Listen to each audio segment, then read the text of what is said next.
Bonjour à tous et merci de nous rejoindre pour ce nouvel Azurex. Aujourd'hui, j'ai la chance d'accueillir non pas un invité, mais deux invités. Le premier que vous connaissez déjà certainement, Nicolas Vaccaro, qu'on a déjà eu la chance d'accueillir peut-être l'année dernière, je ne me souviens plus, ou l'année d'avant. Enfin bref, on peut dire que c'est un habitué. Et Christophe, son collègue. Et donc tous deux vont nous parler non pas d'un service Azure, mais d'une solution qu'ils ont développée conjointement, et comme vous le voyez sur l'écran, qui s'appelle Azure Policy Watch.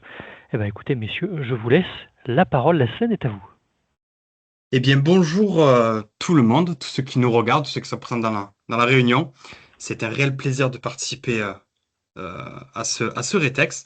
Donc voilà, comme l'a précisé Arnaud, on va vous faire un petit retour sur un outil qu'on a développé avec effectivement Christophe et Guillaume également.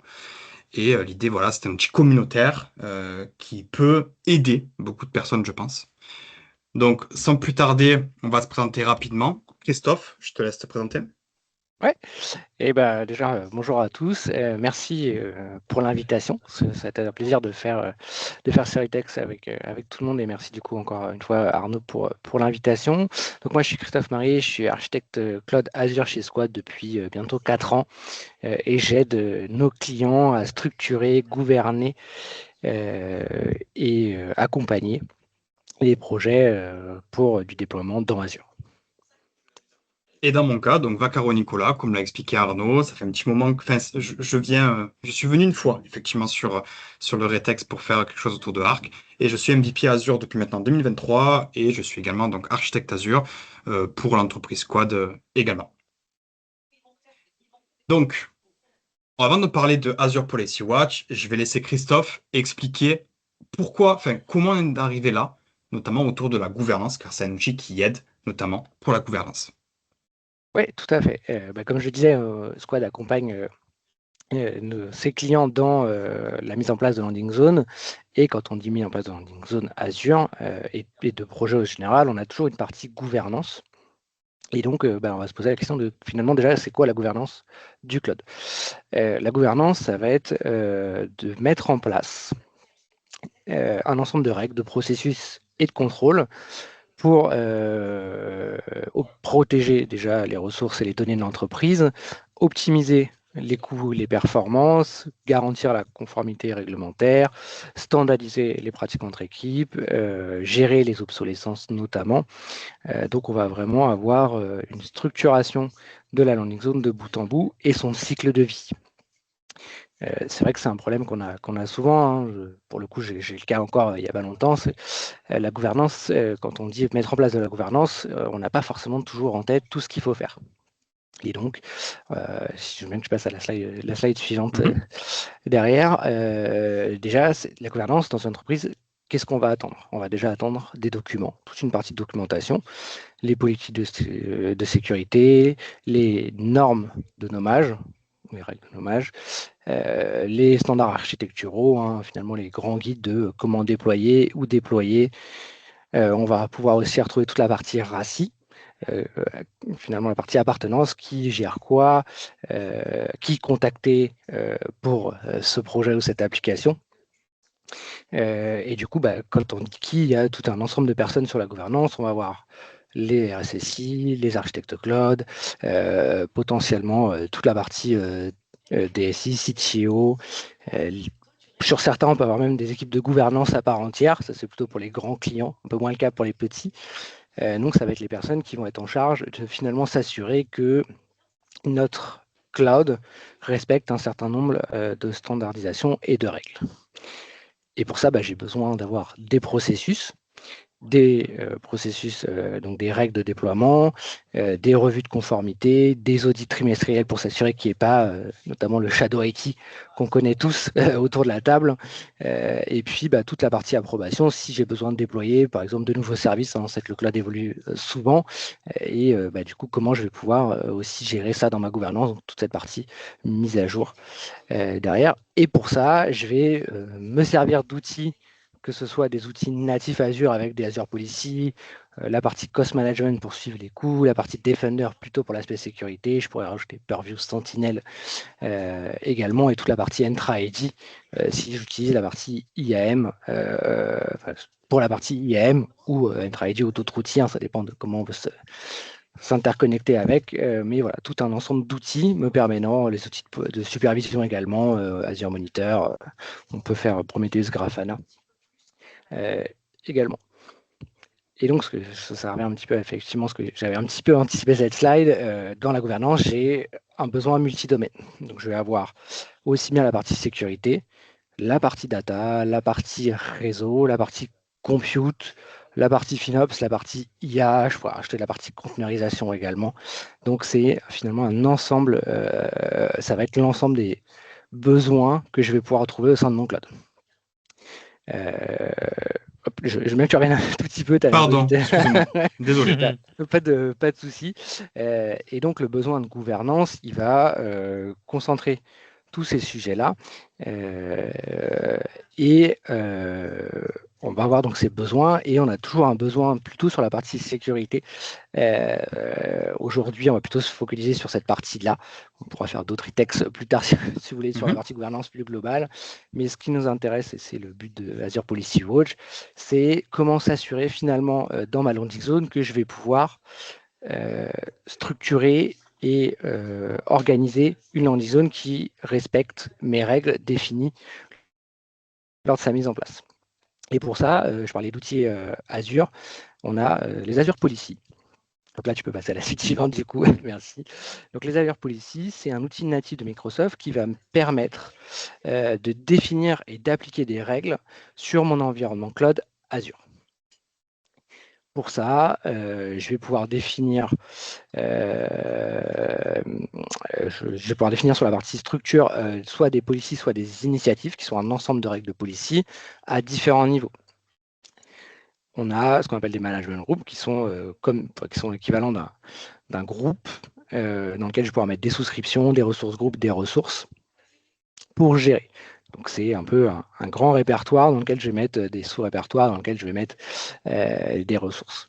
Et donc je pourrais appliquer à ce niveau-là avec différents effets. Je vais pouvoir imposer des règles de stratégie. Par exemple, je pourrais faire déjà dans un premier temps, si je prends de l'existant, de l'audit, me dire qu'est-ce que j'ai aujourd'hui en place et qu'est-ce qu'il faut que je remédie par rapport aux études du marché. Je vais pouvoir mettre du deny pour dire je n'ai pas envie que je déploie par exemple des ressources sur les data centers de Chine, par exemple, ou je n'ai pas envie que tel type de ressources soit déployé. Je vais aussi pouvoir appliquer d'autres effets comme du modify, du deploy not exist. Par exemple, si je déploie un storage account avec des accès publics, je vais pouvoir dire non. Par défaut, je veux que tu aies un private endpoint, ou je veux que tu aies ceci, je veux que tu aies des tags par défaut que je vais pouvoir appliquer aussi, etc. Et donc, je vais pouvoir appliquer ces règles-là à un niveau assez fin, soit à un niveau très haut, soit à un niveau assez fin. Et je vais pouvoir cumuler ces règles, sachant que c'est l'effet le moins permissif qui est pris en compte. Donc si j'ai un hello et un deny à deux endroits, c'est le deny qui l'emporte, sauf avec des cas un peu plus spécifiques où j'ai de l'exclusion ou des exemptions. Merci. Je cherchais le deuxième terme, donc l'exclusion d'exemption, qui permettent de gérer des périmètres encore plus fins ou des cas encore plus fins. On a toujours eu le cas de l'appli historique qui a besoin de tel sujet parce que l'appli fonctionne comme ça. Donc, voilà. Donc on peut faire des choses assez fines. Et ce qui va me permettre, du coup, on voit la structure, c'est du JSON basé sur une partie ARM, d'appliquer des effets et de choisir sur quelle spécificité de la ressource je vais pouvoir le faire. Donc je peux le faire au niveau de la sécurité, de l'authentification, de l'applicatif, de la ressource en elle-même. Et je vais pouvoir cumuler aussi ces effets avec des deny, des deploy if not exist, des conditions. De me dire si ce champ-là est rempli, et ce champ-là est rempli, et ce champ-là est rempli, alors j'applique. Sinon, si ce champ-là et ce champ-là est rempli, il va falloir que j'applique ça, etc. Donc je vais pouvoir faire du cumul de règles, sachant que plus on cumule, plus c'est compliqué. Donc, la best practice, c'est quand même d'essayer de garder les choses simples, de pouvoir appliquer des règles. Alors celle-là, voilà. Par exemple, je vais dans cette policy, je vais interdire le déploiement de public IP sur des network interfaces. Mhm.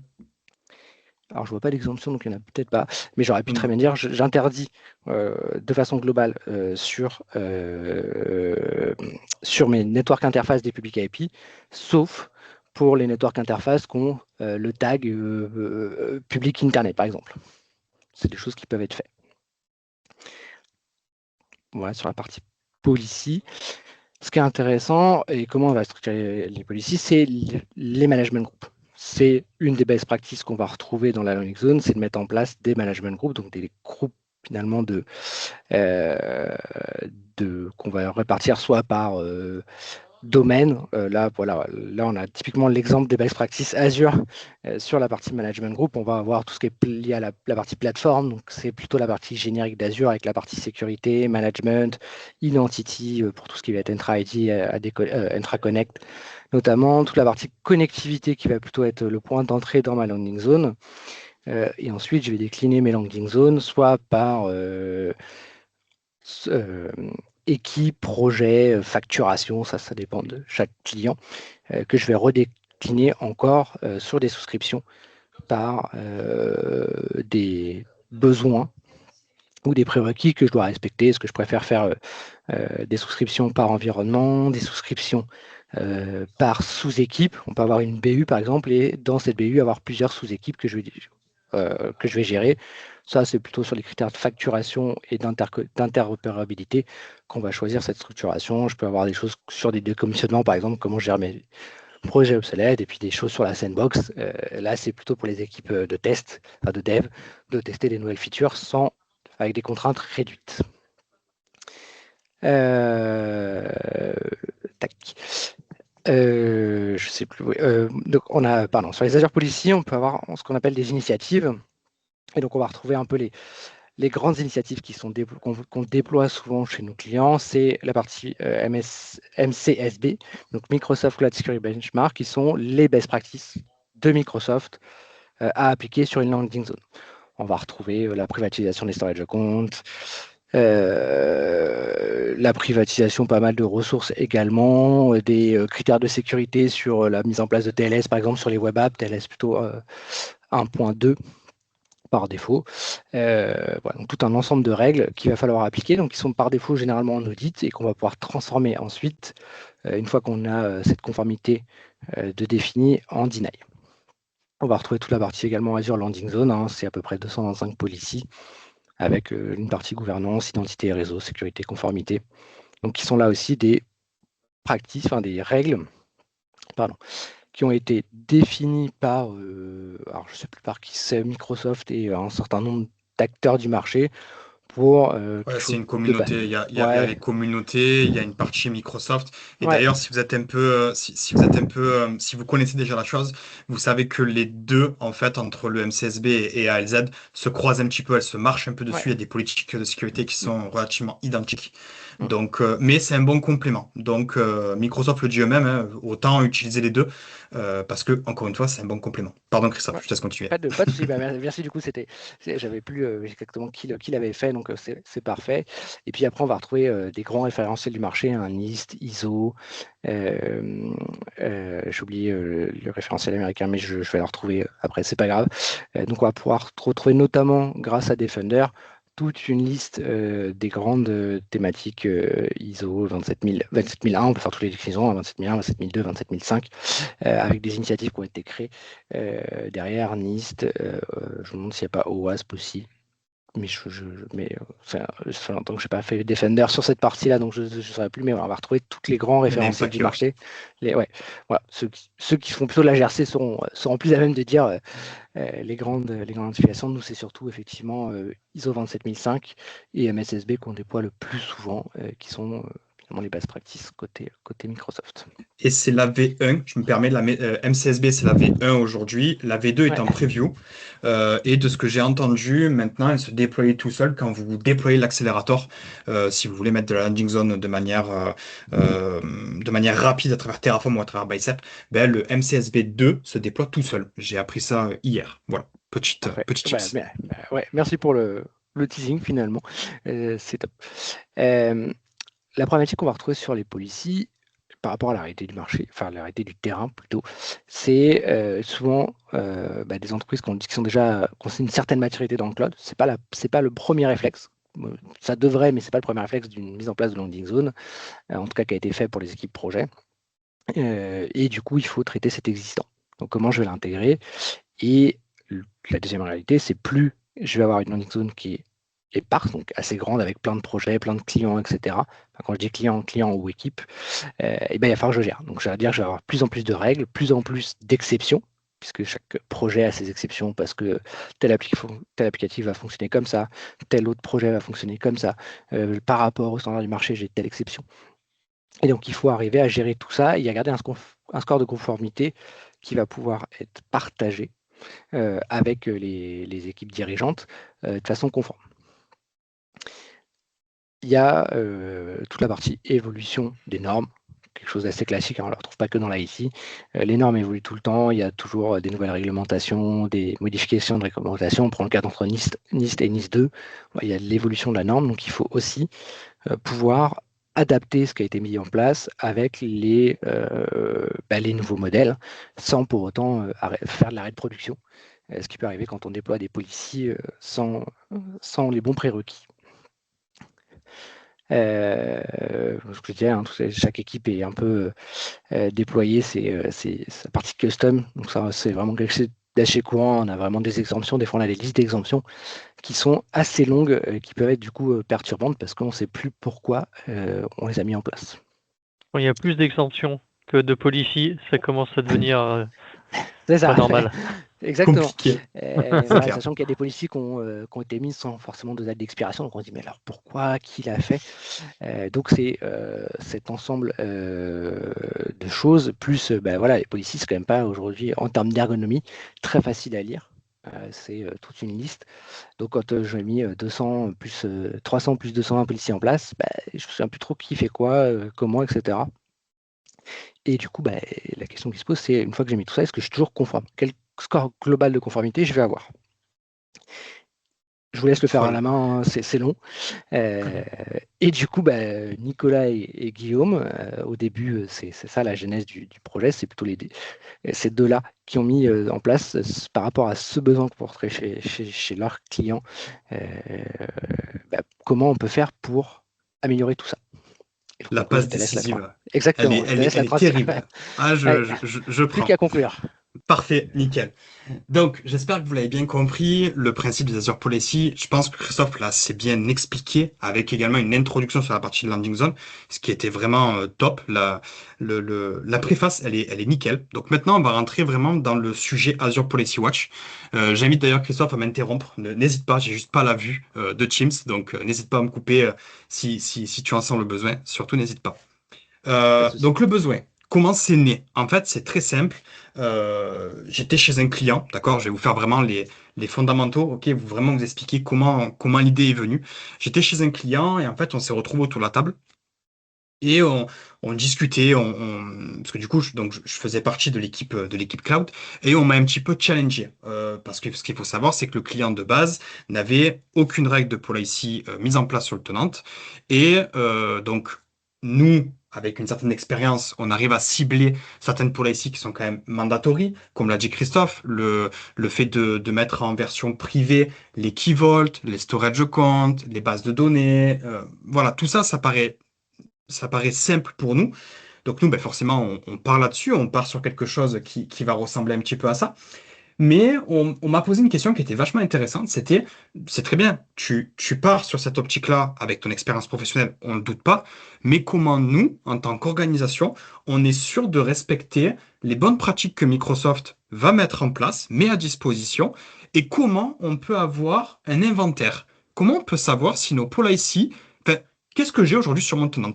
Parce que, je ne sais pas si vous l'avez déjà vu, mais quand on va sur Azure Policy, déjà c'est très compliqué. C'est-à-dire que quand vous créez des exemptions, il faut que le temps que le système remonte les exemptions, il faut le temps que le score se mette en marche, il faut que la policy se mette en marche, il faut que le score qui est présent côté donc Cloud Security Benchmark, qu'on verra tout à l'heure, je vous le montrerai en direct, remonte également. Parce que, en fait, ce qu'il faut comprendre, c'est que Microsoft, pour leur baseline de sécurité, se base sur MCSB. Donc, c'est Microsoft Cloud Security Benchmark.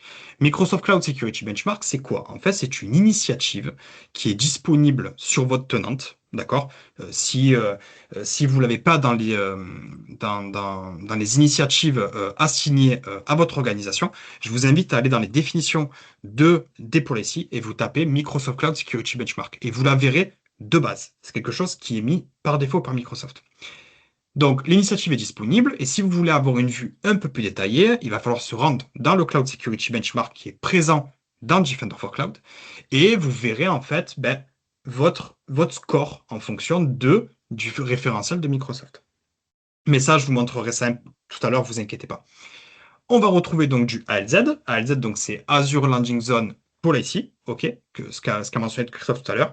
Donc là, c'est une espèce d'association qui a été faite entre Microsoft et le fameux site Advertiser. Donc je vous montrerai encore une fois tout à l'heure, dans lequel on va retrouver des policies assez similaires à MCSB, mais on va retrouver également des initiatives type Guardian Storage Account. Donc en fait, ce sont des initiatives dans lesquelles il y a toutes les bonnes pratiques en une, grossièrement parlant.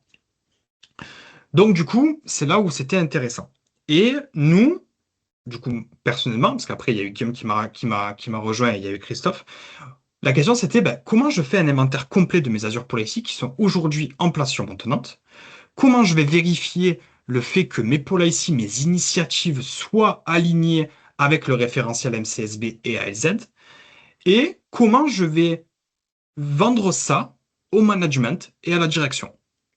C'est-à-dire que demain, je peux avoir une demande de mon manager qui me dit, Nico, tu es un architecte cloud, tu es supposé avoir déterminé tout ce qu'il y a sur mon tenante, je veux un inventaire, je veux savoir ce qu'il y a dessus, et je veux savoir si on est aligné avec les bonnes pratiques Microsoft. Bon, jusque-là, je pense que le besoin, il est quand même assez clair. On va faire un outil de reporting, d'inventory, pour déterminer si on est compliance avec les bonnes pratiques de Microsoft ou si on ne l'est pas. Dans le cas où on ne l'est pas, comment on fait pour le voir? Voilà. Donc, bien sûr, c'est là où est né Azure Policy Watch. Donc, pour commencer, comme je vous l'ai dit, le référentiel, Azure Policy Watch se base sur deux référentiels. On se base sur le MCSB, Microsoft Cloud Security Benchmark, et ALZ. Et on va le détailler ensemble. Donc, le Microsoft Cloud Security Benchmark, c'est quoi? C'est, comme je vous l'ai expliqué, c'est un service qui est disponible dans Azure qui va vous permettre de voir tout simplement votre niveau de compliance par rapport au workload et aux ressources qui sont déployées dans le cloud. Donc, comment il se schématise? Donc, on va avoir la policy definition. Donc, c'est ce que je vous disais tout à l'heure, hein. Vous pouvez très bien saisir Microsoft Cloud Security Benchmark dans les définitions. Par défaut, quand vous avez un nouveau tenant, elle y est sûrement. J'ai un petit doute, mais elle y est. Et si vous le souhaitez, vous pouvez la signer si besoin. Donc, que je vous montre rapidement, parce que j'aime bien exposer tous les faits. En fait, il ressemble à ça. D'accord? Malheureusement, comme je l'ai mentionné à Arnaud avant de démarrer, j'ai un problème. Le Cloud Security Benchmark ne veut pas s'afficher sur le Defender for Cloud parce que j'ai supprimé en fait la policy et manque de poids, on ne remonte plus là-dedans. Mais comment ça se schématise? En fait, il n'y a rien de complexe. On va prendre le cas avec Azure CSPM. C'est le même principe, ok? C'est pareil. En fait, ici, on va retrouver des tâches, enfin pas des tâches, des policies, parce que ce sont des définitions, dans lesquelles on va avoir un certain taux de compliance, d'accord? On voit là clairement 2 sur 2, donc j'ai du failed à ce niveau-là, sur la policy privilege role should have permanent access to subscription and resource level. Là, typiquement, je suis non compliance. Eh bien, pour le MCSB, Microsoft Cloud Security Benchmark, on va avoir tout simplement donc une petite case aussi à côté, qui portera ce nom-là, et vous aurez tout un descriptif. Si vous le souhaitez, on peut m'aller à la limite là-dedans, comme ça au moins vous avez vraiment la visu globale. Parce que c'est important de comprendre cette partie-là. Donc en fait, voilà, ça se matérialise comme ceci. Donc effectivement, il est un peu plus beau côté Defender for Cloud, mais voilà à quoi ça correspond. On a des sections, la section IR, LT, NS, DP, IR, etc., etc. Et quand on clique dessus, en fait, on va avoir un certain nombre d'initiatives de policy definition, qui vont vous être mis à disposition et que vous pouvez déployer ou que vous pouvez tout simplement monitorer, d'accord, pour voir, par exemple, quelles ressources de type key-vault ne possèdent pas de log, par exemple. Donc voilà, c'est ça que permet de faire MCSB. Je retourne à la presse. Tac. Super. Décidément, l'effet démo, il arrive jusqu'à la fin. Tac, tac, Ouais, tac, tac, mais tac, tac, tac. Microsoft l'a eu pour l'IA Tour, donc tu vois, je veux dire, c'est une classe après. Donc démonstration, c'est fait. Maintenant, on parle de ALZ. Donc vous avez compris la partie MCSB. Maintenant, on va partir sur ALZ. Donc, comme l'a mentionné Christophe, ALZ, donc c'est un ensemble de policies qui sont déjà préconfigurés, fournis par Microsoft pour la partie landing zone, donc qui vise à appliquer automatiquement les bonnes pratiques de sécurité, conformité et gouvernance de la création des environnements. Voilà. Donc, vous pouvez la positionner à n'importe quel niveau si vous le souhaitez, au niveau du management group, au niveau de la souscription, pardon. Christophe l'a bien mentionné. Je ne vais pas vous faire un retour là-dessus. Par défaut, je te Donc, coupe, hein, mais vas-y. appliquer-le plutôt au plus haut du management group, surtout que c'est des standards, au moins en mode audit, ça permet d'avoir une vue plus globale que par souscription. Bon, c'est plutôt un petit rétex. D'habitude, en général, sur les policiers, on essaie d'être le plus haut possible pour éviter le cas spécifique. Voilà. C'est plutôt un rétex. Et utilisera l'exclusion nécessaire sur lequel on peut mettre de la gouvernance avec des numéros d'exclusion, des suivis d'incidents associés, etc. Derrière. Bon, on peut le faire Ouais, sur toutes les ressources, mais c'est plutôt un conseil de le faire sur les management groups, c'est le mieux. Ouais, l'idée c'est surtout d'arroser en fait la partie en dessous. Si je positionne sur la landing zone ici, je vais pouvoir arroser la partie corp et la partie online ainsi que toutes les subscriptions en dessous, ce qui fait de l'héritage en fait concrètement. C'est ça. Donc ALZ pour l'IT, donc c'est quelque chose qui a été mis en place entre Microsoft et un site que beaucoup de personnes, je pense, qui connaissent les policy savent, c'est ALZ Advertiser. Donc en fait, ils se sont associés tous les deux, enfin du moins ils travaillent en collaboration plutôt. Et donc AZ Advertiser, je vais vous le montrer juste après, c'est tout simplement un site web, d'accord, dans lequel on va retrouver plein de policy. Ça peut être des policy type built-in, c'est-à-dire qui sont mis à disposition par Microsoft, et on va retrouver d'autres policy type voilà custom qui ont été mises à disposition par la communauté, mais qui ont été vérifiées et qui fonctionnent, d'accord? Donc du coup, je vais vous le montrer aussi parce que ça reste quelque chose d'important. Et puis ceux qui n'ont pas forcément cette connaissance-là, c'est un petit chips qui est plutôt sympa, je trouve. Donc voilà à quoi ça ressemble. OK? On va aller dans toutes les policies et en fait, on va retrouver plein de choses. Et dans ces plein de choses, on va retrouver des catégories. C'est-à-dire que si vous cherchez des policies autour des app services, vous allez dans catégorie app services et j'ai des policies autour des app services dans lesquelles je vais retrouver donc des depreciate, je vais retrouver des previews, je vais retrouver des versions qui sont aujourd'hui en place. Pour la manque de peau, c'est beaucoup de depreciate. Super. Voilà, par exemple ici. Donc là, vous voyez, c'est une built-in, typiquement. Donc c'est une policy qui est déjà mise à disposition par Microsoft sur votre tenante. Donc en fait, vous allez dans définition, dans la section policy, et vous tapez le nom ou l'ID ou juste le display name qui est juste ici, et vous retomberez dessus. D'accord? Et ce qu'on a trouvé très intéressant, c'est cette partie-là. C'est qu'en fait, on a des policy type ALZ. D'accord? Donc c'est ce que je vous disais tout à l'heure. Et sur le coup, quand on a commencé à monter le projet, on s'est dit, bon, on a MCSB. Ok, on a déjà une base solide parce que ce sont des policies qui sont mises à disposition par Microsoft. Mais moi, à ALZ, j'en avais discuté avec justement un des collègues de chez Microsoft et on a beaucoup évoqué le sujet. Et quand il m'a évoqué le fait que ALZ était un complément de MCSB et voilà, il y avait des doublons, mais dans l'ensemble, ça couvrait quand même un éventail qui était beaucoup plus large. Je me suis dit, bah, en fait, il faut qu'on l'intègre dedans. Et on va se calquer sur ce que nos amis de AZ Policy Advertiser met à disposition pour pondre un module pour faire un reporting de l'inventaire sur nos policies et vérifier nos bonnes pratiques. Tac, tac, tac. J'imagine qu'il faut retourner au début. Voilà, ce serait pas drôle sinon. Tac, tac, tac, tac, tac, tac, tac, tac. Ok. Ok. Maintenant que vous avez toutes les billes, Donc, je me répète, on a MCSB et on a ALZ et on a Azure Policy Watch. La version 1 est née, d'accord? J'avais communiqué là-dessus sur le sujet. Donc, du coup, quel est le principe derrière? Donc, en fait, Azure Policy Watch, l'idée est que ça devienne un module PowerShell conçu pour comparer donc vos policies avec les référentiels du coup donc de MCSB et de ALZ. Après l'analyse, donc il va forcément générer un inventaire complet et un rapport détaillé sous plusieurs formats. Je trouvais ça pertinent d'avoir un rapport Excel parce que aujourd'hui, on travaille beaucoup avec les fichiers CSV. Pour faire de la comparaison, c'est top, d'accord?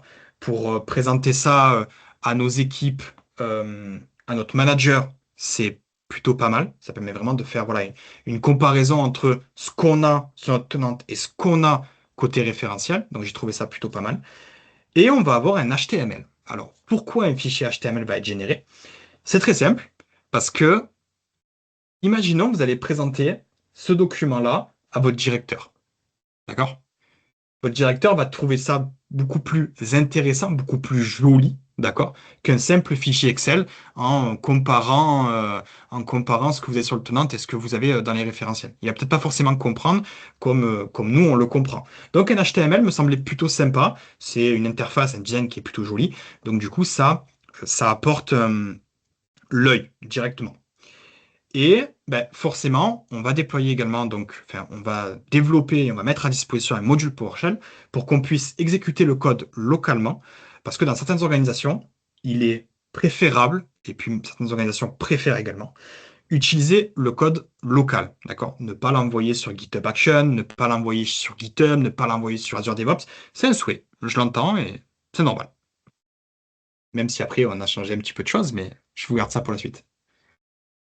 Donc, comment ça se passe? Ben, rien de compliqué. En fait, vous allez installer donc votre module, d'accord? C'est le module Azure Policy Watch, AZ Policy Watch. Une fois ce module installé, ben, on va lancer un connect, d'accord? On va se connecter sur le tenant directement et on va lancer un invoke. Donc maintenant, on a beaucoup plus. Je vous invite à regarder le GitHub, je vous le mettrai après tout à l'heure. Mais dans le GitHub, on a toute une panoplie de paramètres que vous pouvez mettre, d'accord, pour scoper sur les subscriptions, pour scoper sur le management group. Voilà, je vous laisserai jeter un petit coup d'œil. Donc là, concrètement, comment ça se passe? On va juste lancer un invoke AZ Policy Watch-management group ID, comme l'a mentionné Christophe un peu plus tôt. Si vous positionnez les policies au plus haut niveau, vous aurez la possibilité d'arroser tout ce qu'il y a en dessous. Donc nous, on est parti de cette logique-là. C'est-à-dire qu'on va scanner le plus haut niveau pour voir tout ce qui en découle derrière. Et ensuite, vous pouvez donc mettre le paramètre HTML report si vous voulez avoir un fichier HTML, ou pas. Dans ces cas-là, vous l'enlevez et vous aurez que vos fichiers Excel. La première version ressemblait à ça. Alors, c'est une première version, d'accord? Je pense que chaque personne qui propose un produit, les premières versions ne sont pas forcément top. Donc voilà à quoi ressemblait Azure Policy Watch au tout début. C'est un peu petit, je m'en excuse, mais l'idée est toujours la même. On a notre référentiel qui est ici, MCSV, avec toutes les policies qui sont mises à disposition sur votre tenante, d'accord? Et on va avoir l'ALZ Initiative, donc les baselines de ALZ, comme vous l'avez compris, qui là vient récupérer tout simplement l'intégralité des policies et des initiatives qui sont mises à disposition sur Advertiser. OK? Et au-dessus, on retrouvera donc le summary, c'est-à-dire ce qui est aujourd'hui en place sur votre tenante. Voilà. Initiative et définition. Et un petit peu au-dessus, donc le matching mode, on a donc forcément ce qui est en vert, c'est ce qui est compliance. Ce qui est en rouge, ce n'est pas compliance. Et ce qui est en bleu, ben, ce sont les customs, d'accord? Ce sont des choses qui ne correspondent pas aux bonnes pratiques, enfin, pardon, qui sont extra, d'accord? Qui ne sont pas dans les deux référentiels. Et ce que j'ai trouvé, non, c'est pas dans cette version-là. C'est pas dans cette version-là. Hop, on continue. Malheureusement, pour chaque V1, on a des problèmes, d'accord? On s'est vite aperçu qu'il y avait des soucis. Le score global était absent, d'accord? Comme on pouvait le voir sur MCSB, enfin sur le Cloud Security Benchmark, on a une espèce de security score que personnellement j'aime beaucoup parce que ça attire l'œil encore une fois, donc c'est plutôt pas mal. On a eu des problèmes d'héritage, d'accord? En PowerShell, c'est assez compliqué de faire de l'héritage. Bon, on a trouvé des solutions entre-temps, mais de base, on n'arrivait pas. Si on scopait sur un management group le plus haut niveau, en fait, il récupérait pas ce qu'il y avait en dessous. Ça a été un problème. On avait un inventaire qui était limité, c'est-à-dire que de base, à la version 1, on pouvait faire uniquement de l'inventaire de policy, pas les initiatives. On n'arrivait pas à les récupérer. Et on avait la section effets. Je sais pas si vous l'avez vu. Ah non, il n'était pas encore cette version-là. Mais en fait, je trouvais ça pertinent d'avoir une section effets dans laquelle on va avoir audit, modify, deny, deploy if not exist. C'est ce que a mentionné Christophe un peu plus tôt. Et j'ai trouvé ça vachement pertinent parce que forcément, on va pas mettre du deny partout. Ça n'a aucun sens. Mais mettre un audit, mettre un deploy if not exist ou mettre ou un audit if not exist, ça peut paraître bon pour votre besoin. Parce que l'idée finale, c'est de quoi vous avez besoin, vous, concrètement. On avait un problème de scalabilité aussi au niveau des gros tenantes. Les premières versions que j'ai lancées sur mon tenante à moi, aucun problème. En même temps, vous me direz, j'ai 2 workloads qui se courent après. Mais par contre, quand on a commencé à lancer ça sur de très très gros tenantes, et ça, Christophe m'a aidé là-dessus, c'est que du coup, c'était très très lent et on avait de gros problèmes d'optimisation dessus. Et puis, forcément, à l'époque, c'était pas encore un module PowerShell, d'accord? C'était un code qu'on avait en dur sur nos PC et on lançait un invoke. Donc, forcément, le module PowerShell était totalement cohérent et il fallait absolument le mettre en place. Et surtout quand tu avais la problématique, comme c'est un module, comme c'est du script, tu n'as pas toujours l'accès à pouvoir modifier le lancement de scripts. C'est bloqué dans certaines organisations de se dire en fait je bloque Tout à les fait. custom scripts. Et du coup, on avait aussi cette problématique-là derrière. Absolument. Donc, c'est là qu'est née la version 1.0.1 et qui est aujourd'hui disponible pour tout le monde. Donc, la petite démonstration, je vous la fais rapidement. Le PowerShell est disponible ici. Je vous mettrai les liens après tout à l'heure. Pour vous expliquer comment elle fonctionne, je vous ai fait une rapide petite vidéo. C'est ce que je vous ai dit tout à l'heure. Donc en fait, on va installer le module -name Azure Policy Watch Force. Le package s'installe, pas de problème. Il va installer les dépendances qui va avec. Il n'y a pas de souci là-dessus. Hop. Et une fois que c'est fait, on va pouvoir lancer un invoke. Donc là, je vais lancer sur ma subscription, d'accord, pour faire remonter tout ce qui va et tout ce qui ne va pas. Donc là, on voit concrètement déjà ici, il m'a trouvé 49 ALZ initiatives donc dans le CSV. Donc ça, c'est parfait. Ça veut dire qu'il y a déjà une similitude entre ce qu'il y a sur mon tenante et ce qui est présent côté advertiser. Là, il me charge donc les policy de MCSV. Donc il a détecté 224 policy qui sont présents dans le Microsoft Cloud Security Benchmark. Donc on va avancer un petit peu. Donc là, il charge. Voilà. Et là, au total, donc, il m'a repéré, donc ALZ, il a trouvé 518 policy qui sont présents sur Advertiser, et MCSB, il a retrouvé 224 policy. Et maintenant, il va scanner, ok? Il va scanner mon tenante, voir ce qui va et ce qui ne va pas. Bon, je vous la fais courte, mais du coup, au final, donc, il m'a généré des rapports, il m'a généré un CSV, il m'a généré mon HTML qui est ici, et il m'a fait un rapide petit récapitulatif. Donc ça, c'est plutôt pas mal. Je vais vous montrer rapidement à quoi ça ressemble la nouvelle version, parce que ça reste toujours intéressant, je pense. Et elle est là. Donc la nouvelle version, elle ressemble à ça maintenant. C'est-à-dire que on a patché la partie Secure Score, d'accord, le score global, ok.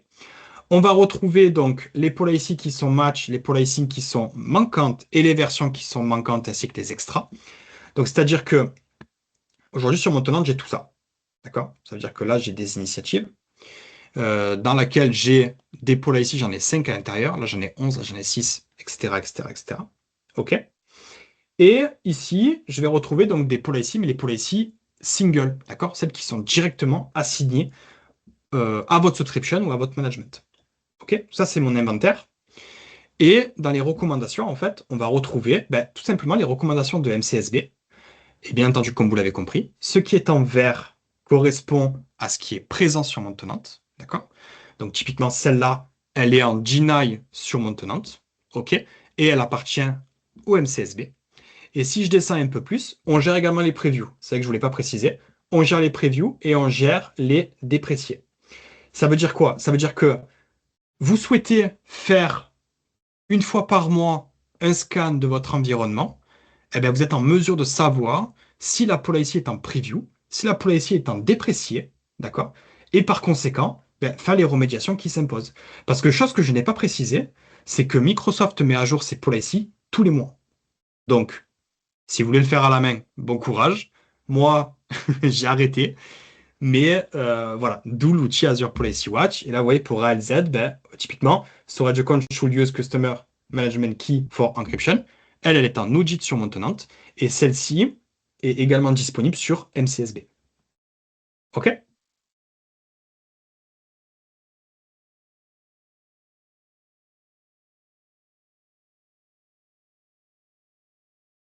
Allez, allez, oui, allez, go, go, go, go, go. Et là, normalement, j'ai fini. Hop, voilà. Donc si on parlait un peu rétex, ça serait pas mal quand même. Ouais, bah oui, parce que c'est toujours, c'est bien de forer un produit, mais il faut quand même que ça serve un petit peu. C'est pas juste une lubie de Nicolas dans un coin parce qu'on sait qu'il aime bricoler. C'est que ça sert. Ça sert pour plusieurs cas. Pour ma part, ça m'a servi pour de l'audit. Moi, je suis arrivé chez un nouveau client qui m'a dit fais un audit de ma landing zone.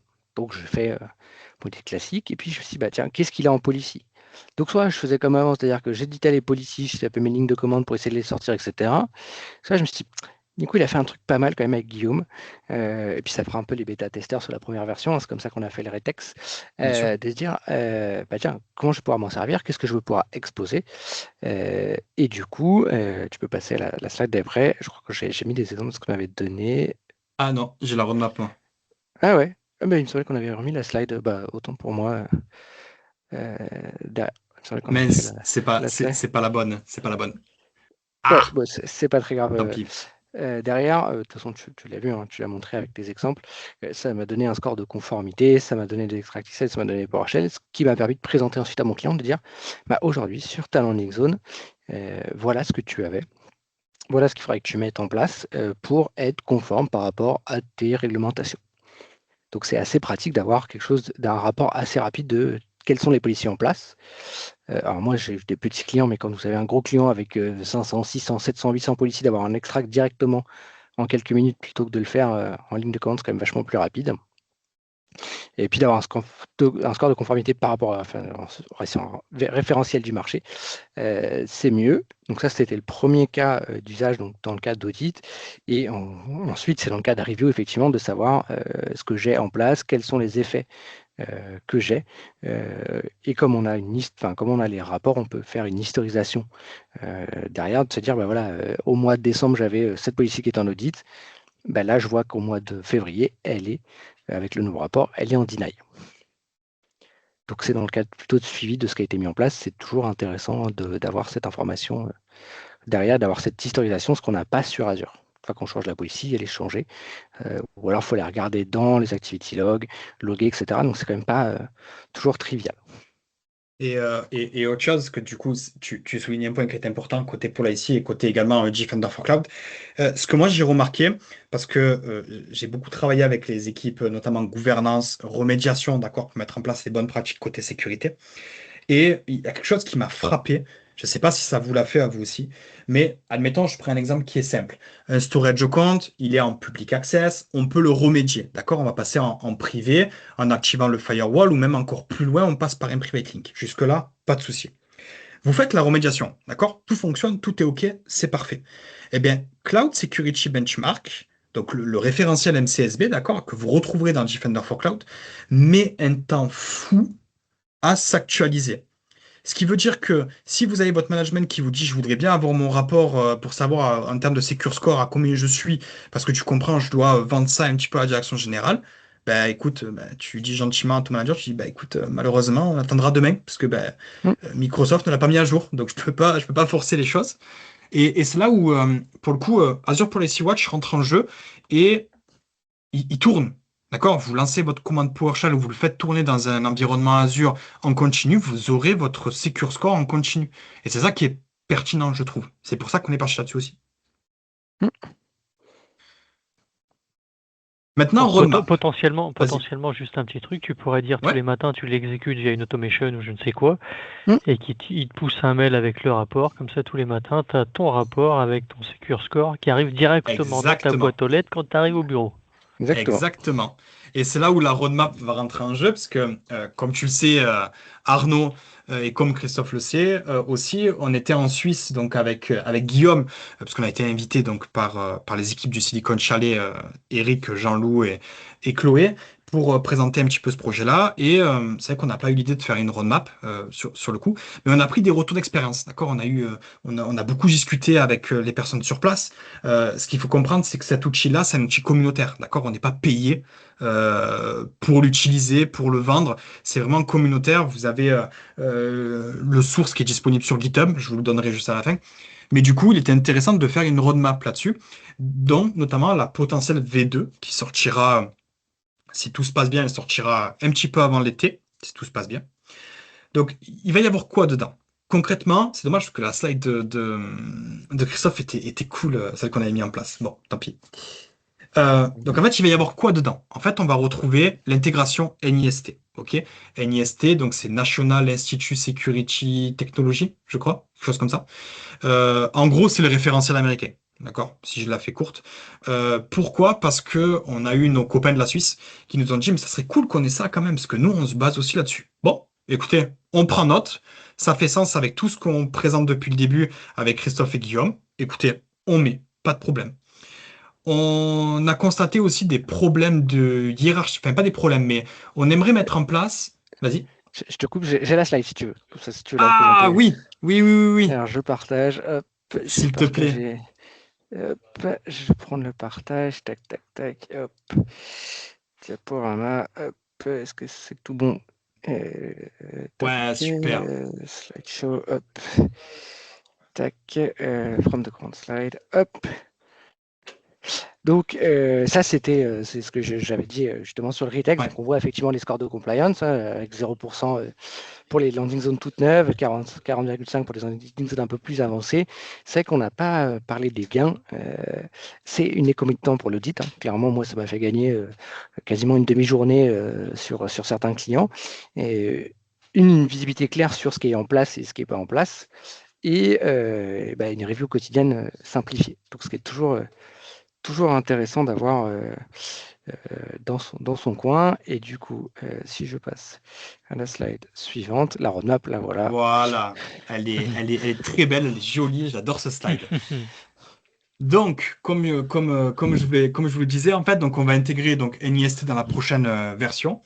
Une nouvelle vue, d'accord? Pourquoi? Parce qu'on s'est rendu compte avec Guillaume et avec Christophe que il manquait quelque chose. C'est-à-dire qu'on n'avait pas une vue détaillée de mon score de conformité au niveau du management group et au niveau de toutes les subscriptions qu'il y a en dessous. On trouvait que ça apportait une certaine plus-value, d'accord? Donc on s'est dit qu'on allait intégrer ça. On va retrouver la partie organisation. Oui, parce qu'on a eu des retours sur LinkedIn. D'accord? Quand on a publié la version 1, on a eu un retour d'une personne, j'ai oublié son nom, mais il travaille chez Ardis. J'ai oublié, mais en tout cas, Stéphane. je te salue. Stéphane, c'est ça? Stéphane, ouais, Stéphane. Ok, on te salue, parce que merci du tips, du coup. Donc en fait, qu'est-ce qu'il demandait? En fait, il voulait savoir si c'était possible de mettre à disposition des policy type définition liées à des initiatives. C'est-à-dire qu'en fait, comme je vous l'ai expliqué à LZ et nos copains de Advertiser, le gros point fort qu'ils ont eu, c'est qu'ils ont mis en place des initiatives qui regroupent plusieurs policies, mais qui ne sont pas forcément disponibles sur le tenant Azure. Des initiatives de type Enforce, d'accord? Pour renforcer votre sécurité dans certaines ressources, dans certains domaines. Et ce qui est pas mal, c'est que du coup, dans la prochaine version, on aura une définition, d'accord, qui sera lié à une initiative. Donc en fait, dans l'initiative, vous retrouverez les définitions. C'est-à-dire que si vous appliquez l'initiative en question, vous êtes sûr de pouvoir matcher avec la définition qui est déjà mise à disposition. Ça vous fait un petit inventaire beaucoup plus spécifique et on aura la possibilité du coup d'avoir un petit score, vous savez, un petit score de remédiation si vous appliquez cette initiative-là. Donc c'est plutôt pas mal. On a également comme projet donc l'intégration continue. Je vois bien, je suis un grand consommateur de tous les projets Microsoft, d'accord, des projets communautaires. Il y a beaucoup de projets qui tournent autour des services continus. Qu'est-ce que j'entends par là? C'est notamment une web app, par exemple. On peut imaginer, on a une web app dans laquelle on va mettre notre Azure Policy Watch à l'intérieur et il va tourner 24 heures sur 24. Le matin, comme l'a expliqué Arnaud, vous vous pointez au travail, vous vous connectez et vous voyez votre score en continu. Vous mettez en place une exemption où vous faites une remédiation. Vous n'attendez pas le retour de Defender for Cloud. Vous avez directement votre nouveau score qui est disponible côté Policy Watch. Et la communauté, très important, ça on en parle beaucoup avec Guillaume et beaucoup avec Christophe aussi, on prend tous les retours qu'il y a. Donc c'est pour ça que si tout se passe bien encore une fois, on va mettre à disposition un serveur Discord dans lequel on pourra échanger, avec nous, dans lequel en fait concrètement vous nous direz vos retours, ce qui manque, qu'est-ce que vous verrez vous à l'intérieur, que nous on n'a pas vu, parce qu'on est qu'humain après tout, et communiquer, d'accord? LinkedIn, c'est bien, mais Discord et une communauté, je trouve que c'est pas mal aussi. Donc, à suivre au prochain épisode. Ouais, et puis il y a encore plein d'améliorations dont on a discuté avec Nicolas. Après, c'est une Absolument. question de temps. Aujourd'hui, une des problématiques que j'ai pu avoir sur le Ritex, c'est j'ai une définition qui est la même. Donc j'ai deux policies, par exemple, on parlait des public network IP. Il y a la définition qui est dans Microsoft, et puis j'ai ma définition à moi qui varie des fois de soit juste le nom d'ailleurs, je crois que ça fait il me semble que ça fait la différence. Je vais la voir dans ce qui est appliqué. Par contre, elle va pas me dire tu es conforme avec la recommandation de Microsoft. Tout simplement parce que ma policy n'a pas le même nom C'est ou des customs. Ouais, exactement, parce que c'est des customs. Et donc, tu vois, c'est une des améliorations qu'on disait, ça pourrait être sympa d'avoir effectivement ce que tu appliques et de voir par rapport au standard du marché, avec laquelle elle match et à quel pourcentage. Ça, c'est dans les versions 2, 3. Avec l'aide de la communauté, ça peut être des choses qui sont sympas, de se dire, j'ai mes customs, et finalement, dans mes customs, celles-là vont se rapprocher très fortement de MSSB ou LZ ou NIST ou ISO. Et ça me permet de me dire, finalement, sur ISO, j'ai ma conformité. C'est juste que je l'ai créé moi-même parce que j'avais des besoins spécifiques ou parce que tout simplement, je n'avais pas envie d'appliquer tout ISO d'un coup ou NIST d'un coup. Ça, c'est un truc hyper cool, mais qui va pas être forcément simple à mettre en œuvre parce qu'il va falloir comparer finalement les existantes aux tiennes. Et ça, c'est effectivement le petit challenge. C'est ça, exactement. C'est ce qu'on a dit. Donc, c'est pour ça que c'est la V2, la V3. C'est un peu plus tard. Mais voilà, des optimisations, on en a. Donc, s'il y a des grands codeurs, des très grands codeurs avec nous, n'hésitez pas. Si vous voulez mettre en place et nous le partager, on prend. Top. Surtout qu'on a ouvert le GitHub à la communauté. C'est-à-dire que ceux qui veulent faire des contributions dans leur coin, d'accord, vous récupérez le code source, vous faites les modifications qu'il y a à faire, et vous n'hésitez pas à faire une pull request, dans laquelle cas, du coup, nous, derrière, on fera une révision, on contrôlera que tout se passe bien et tout ça. Et en effet, on n'hésitera pas à le joindre au code, du coup, et à vous mentionner par la suite, parce que bien entendu, vous avez été le contributeur, donc il n'y a pas de raison que vous ne soyez pas cité. En tout cas, je ne vois pas, en tout cas. Oui, tout à fait. Écoutez, messieurs, bravo, parce que c'est vraiment un bel outil qui a un intérêt et qui remonte du terrain. Parce que bien souvent, c'est souvent des gars qui disent, et si on faisait ça? Mais est-ce que les gens vont en avoir l'utilité? On ne sait pas. Alors que là, on sait que ça va être utile parce que vous, les premiers, ça vous est utile. Et donc, et même moi, je pense que ça peut m'être très utile. Du coup, je pense que prochainement, je prendrai le temps de faire une première exécution, voir un petit peu ce que ça me remonte, voir si je suis effrayé ou pas. C'est toujours sympa d'avoir son petit dashboard, son petit écran avec le score de conformité. En gros, ça fait toujours son effet quand le RSSI passe. C'est toujours bien. C'est ça le problème. Le problème, c'est que à faire ça sur la partie policy, après le RSSI va te demander ça sur potentiellement sur les secrets des app registrations, enfin tu vois, sur tout un tas de trucs, donc il faut y aller, mais pas trop vite non plus. C'est ça, exactement, ouais. C'est ça. Mais voilà. Mais en tout cas, le petit rétexte c'était très bien. Et c'est comme ça qu'on a fait de l'itération avec Nicolas pour se dire dans les premières versions, c'est le cas des management group. Un cas classique, c'est que des fois, on n'a pas toujours accès à tous les management group. On est chez des clients qui sont compartimentés, on n'a accès affiche la dernière slide, pardon, s'il te plaît. Comme ça, au moins, ceux qui veulent voir le projet, il est juste là. Voilà. Petit flashcode est terminé. Yes. Et du coup, voilà, c'est aussi la V1 a apporté ça, c'est de pouvoir sélectionner différents niveaux. Parce que voilà, on n'a pas toujours accès aux tenants de route, on n'a pas toujours accès aux grands tenants, enfin aux grands management group. Des fois, on est plutôt limité soit à la souscription, soit derrière, et du coup, on n'a que la vue. Derrière, c'est pour ça qu'il faut faire attention aussi au score de groupe. Parce qu'on a vu des fois qu'on affiche, des fois il est local, il n'est pas forcément global. Et c'est à prendre en compte dans le projet, c'est qu'il va afficher le score où vous l'avez appliqué avec les droits que vous avez.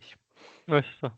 Et c'est là où la V2 est intéressante, du coup. C'est que tu as vraiment une hiérarchisation de ton score de conformité sur tous les management groups. Ouais. Bon, là, on a déjà bien avancé là-dessus, mais je ne vais pas la montrer parce qu'on la réserve pour un prochain LinkedIn Live. C'est ça, un peu de teasing, mais ça fonctionne très bien. Et pour le coup, là, ils ont eu, entre Christophe et Guillaume, ils ont eu une super idée sur laquelle moi, je n'avais pas vu. Donc, d'où la communauté et d'où le fait de bien s'entourer pour ce type de projet. Eh ben, top, monsieur, c'est vraiment du bon boulot. Moi, j'aime beaucoup. Donc, je compte sur toi pour le retour, Arnaud. Hein. Oui, écoute, je testerai ça et Ça puis marche. je vous ferai évidemment mes retours. Je ne sais pas s'il y a des questions de la part des participants où tout a été assez clair. Déjà, je vous remercie pour la présentation. C'est assez clair pour ma part.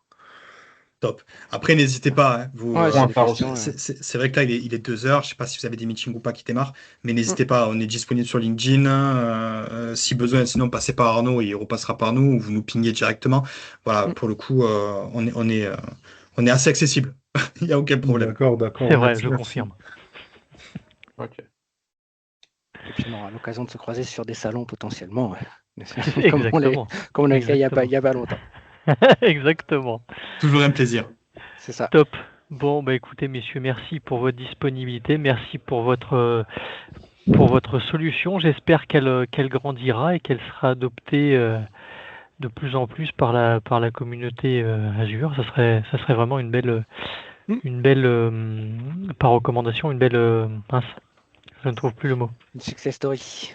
Bien success story, effectivement, d'être consommé et d'avoir le plus possible de forks sur GitHub pour vous apporter des étoiles et un nombre toujours plus croissant de contributeurs, parce que aujourd'hui, comme vous le dites, la roadmap est limitée parce que vous n'êtes que 3 et que malheureusement vous faites ça en dehors des heures de travail, ou en tout cas vous ne faites pas ça à temps plein, donc c'est vrai que ça avance à la vitesse que ça avance, mais c'est vrai que plus il y a de contributeurs, mieux c'est. Ouais, peut-être qu'on aura des solutions avec l'IA aussi qui viendront nous aider en plus. Je sais que Nicolas a testé SRE il n'y a pas longtemps. Peut-être que tu vois, tu auras un SRE Policy qui s'appliquera et qui se basera sur Policy Watch. On va savoir. Pas trop de teasing. Ne dévoile pas tout. Non, on a plein d'idées. Ça ouvre des belles opportunités et ça ouvre plein d'autres choses, des champs auxquels on n'avait pas pensé. Et voilà, je vous en dis pas plus, on en reparlera lors du meeting qu'on fera ultérieurement. Aucun souci, donc n'hésitez pas à communiquer sur LinkedIn, on repartagera. Et puis, messieurs, je vous embête pas plus longtemps. Merci à vous pour votre disponibilité, pour la qualité de la présentation. Merci, avec plaisir. Et puis, si vous avez des questions, que ce soit Cédric ou Adama, n'hésitez pas à les poser à Nico, Christophe ou à moi-même si besoin. Et puis, on essaiera d'y répondre. Il n'y a aucun souci pour moi. Voilà. Pas de souci, merci. Top. Bon, messieurs, pour le coup, je vous souhaite une excellente après-midi. Et puis, je diffuserai probablement le replay probablement la semaine prochaine. Ouais, qui permettra de toucher encore davantage de monde. Avec plaisir. Super. Messieurs, bon après-midi à vous. Salut. Et à bientôt. Merci à vous. Merci. Allez, ciao. Ciao.